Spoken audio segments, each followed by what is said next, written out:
talk about a topic that I have just had the hardest time getting to the core of it. And I've actually started this video like freaking 3 or 4 times already, and I just haven't been able to articulate, um, or I wasn't able to articulate what it was that I wanted to get through to you guys. So I actually took a step back, like went and made a tea, came back, and I realized that, like, initially, I'll just kind of walk you through it. So initially, this post was going to be called Blogging, Social Media, Benchmarking, and Self-Doubt. Um, but I still, like, it still didn't feel right. So while I had my little break to try to figure out why, me of all people, I am such a talker, I just couldn't get the words out. And I just took some time to dig. And, here's what I got. What I want to talk to you about today is benchmarking, but more importantly, the whole idea of keeping up with the Joneses. So I've never really characterized myself as being a type of person who is always like looking at what somebody's wearing. I don't care about where you went to school. I'm sorry. I'm just not really wired for stuff like that. And it's just how I am. I just don't really care about that. Care more about like if you're funny or if you're good company, and everything else is just a variable. So I'm in a space where for the first time I played a little bit of the Keeping Up with the Joneses game. And that's why initially I was going to call this post Blogging, Social Media, Benchmarking, and Self-Doubt. Because what I realize, and for anybody who doesn't know, because I don't know how far this video is going to go, like I was working for a magazine this time a year and a half ago. And my job there was a social media editor. So I literally was getting paid to not only track the progress that we had, but to compare notes in terms of other people to see, what they're doing, what's working right for them, and to see where there was room for improvement for us to model their behavior. And it's funny because initially when I started out with that job, I had all these ideas and things that I wanted to implement and try. And I remember the very first time I was told, oh, well, so-and-so does this, we need to be more like them. And it was kind of almost weird for me to hear that because I just haven't really operated under doing things like other people. Like, even when it comes to fashion, like, I've always just kind of done my thing. And it wasn't even like a cross to bear for me. Like, I've always had confidence in terms of my ideas or my opinions or whatever it was. So for me, it was one of the first times where, I'm getting paid to do something, so that's its own set of pressures. There's a very thorough set of metrics to track progress and success rates and things like that.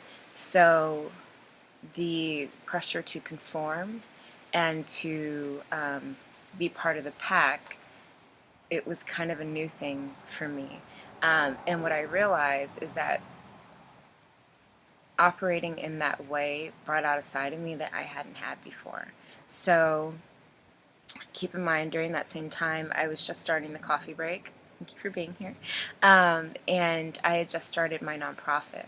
So if you can guess, like, it started to spill over into other areas where I had a online presence, because a lot of the statistics and all that type of stuff, it's like a digital keeping up with the Joneses. So instead of creating posts for my blog, like, just because I liked it and I wanted to share it with whoever was interested, now there was, okay, well, how are we going to share it on social media, and who's it going to impact, and not even impact, like, who's going to see it, who's going to like it, who's going to comment, all this stuff.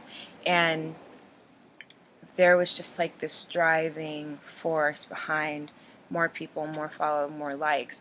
And it's interesting because when you chase that, it's almost the same thing as chasing money to me. You know how people always say, like, oh, well, you should chase your dream, not money, because the money will come. So working that way, in retrospect, was working backwards. because it was trying to be in the right conversations on the right topics, using the right hashtags. I mean, just all these different things that, yes, are important to successful social media accounts, absolutely. But the benchmarking thing, it was done to a fault, in my opinion.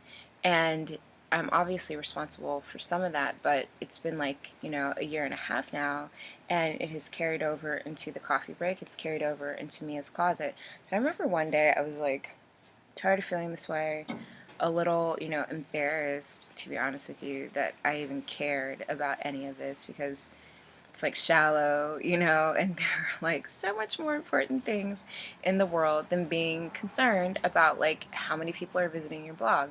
Um, and I remember I like went downstairs to talk to my dad about it, and it was like late. My dad's really big on like boundaries. Like he wants to talk to you about stuff that's heavy, like either early in the morning or like an appointed time during the day, but like after 10, like even 9, like he's not trying to have certain conversations. I remember I came down and I was like, Dad, like I just don't understand, like, Mia's closet this and the coffee break that, and I'm telling him all this different stuff. And at the time, I thought he was just being like horribly insensitive because I'm like, there I am, like talking about something that I have not really verbalized yet to anyone. And I'm sharing it with him, and I feel like he's just cutting through directly past what it is that I'm trying to say to him. And all he's taking in is that there's a lack of focus, and there isn't a system put in place to support the output that I'm looking for. I remember walking away from that conversation and be like, man, he freaking kicked me. He's so insensitive. He just doesn't get it. He doesn't understand. So then I went on to, I watched like a Marie Forleo video or something, and she was talking about focus. And then I read this devotional called Jesus Calling, and like the topic was about focus. And this is like a month ago. And then fast forward a little bit, I go to Oprah's Life You Want weekend tour, and like every speaker is talking about focus. It's crazy. And then I go to church the next day, and Pastor Jeremy, like at one point in the service at Hope City, literally is like, when you don't have a focus, da da da da da. And I'm like, maybe my dad wasn't a jerk. Maybe, maybe he was onto something when he gave me that. And it's great because it has created space for reflection. And that's why I wanted to do this video today. I was trying to figure out how I could deliver it without freaking telling on myself, but here I am, bearing my soul. So what I really wanted to point out to you guys, just because it's been such a freeing thing for me, is that when I initially got on social media, like I did not care. Like first of all, I didn't want anything to do with social media. I had a girlfriend actually who created a Facebook account for me because like she was tired of asking me to get on it, and I was not going to do it. I hadn't done it, and that was the end of it. So she like created my account. She picked out my profile picture, like everything, and then I kind of like wasn't bothered with it until I actually had things to promote, and I saw it like as a business tool.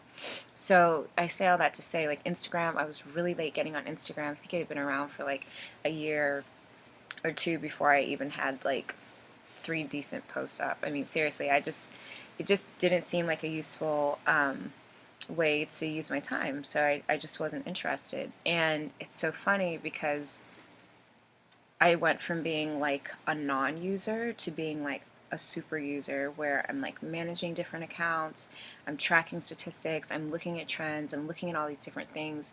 And it's funny because I look back at like that like shift when it wasn't fun anymore, and that conversation I had about these people are doing this, these people are doing that, and I realized that like the cornerstone there is focus, and it is having a system.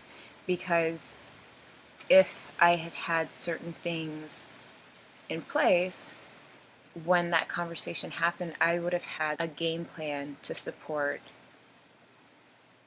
my organic ideas. And I say that because it's very easy to get caught up in whichever way the wind is blowing when you don't know what you're anchored in. So say for instance, like with the fashion blogging, I didn't know if I wanted to be like a fashion blogger or if I just wanted to do personal style.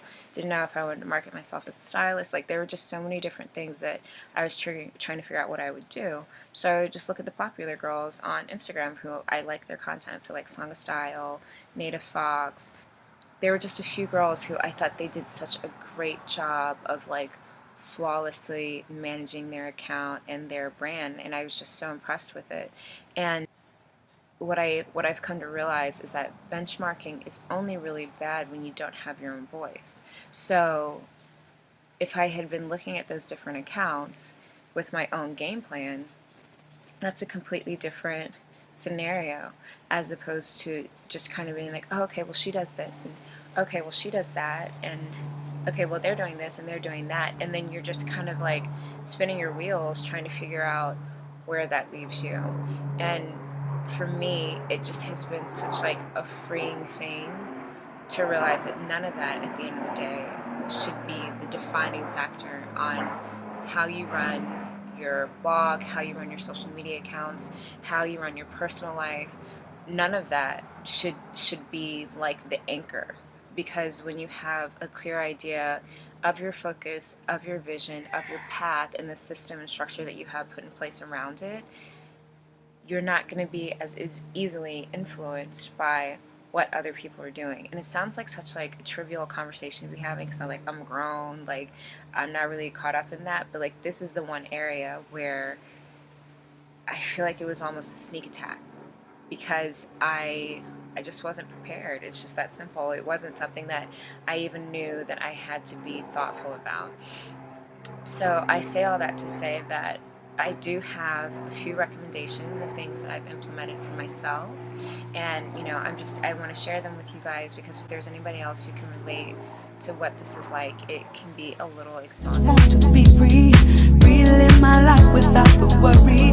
Don't want to press my luck too far. Don't want to climb too high to fall. Don't want to find my joy, lose it all. It can make you feel bad, like freaking. You make a video, you're proud of it, and it gets 60 views, and you're like, oh wow, like look at that, like we're hitting big time. And then like freaking YouTube has like a video next to you, and the person has like 300,000 views, and you're just like, why? Much too precious, and I'm looking for better ways to spread my wings.